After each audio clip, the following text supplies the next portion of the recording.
When you get a hair transplant, is it possible to lose the transplanted hair? Let's find out. Hi, I'm Dr. Parsa Mohebi, Medical Director and founder of Parsa Mohebi Hair Restoration.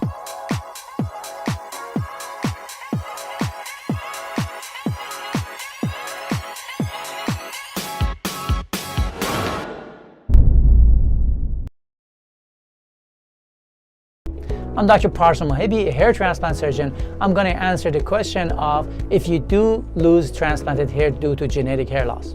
The question is transplanted hair always permanent? The answer is most likely yes.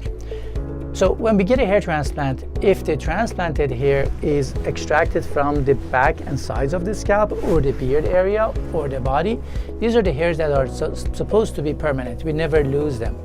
At least normal people with just pattern hair loss, they're not supposed to lose hair on the back and sides, or the beard hair is not going to go less by aging.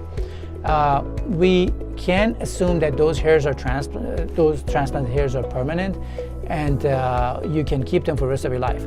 However, there is a small subcategory of people with male pattern hair loss that you see when they get older, even the hair on the back gets very flimsy and very thin. If you have that, you may experience the same thing with the transplanted hair, because those hairs are from the same source.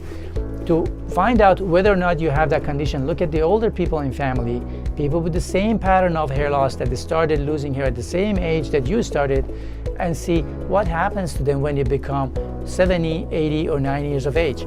If you feel like the hair on the back is also getting flimsy and very thin, the same thing could happen to the transplanted hair.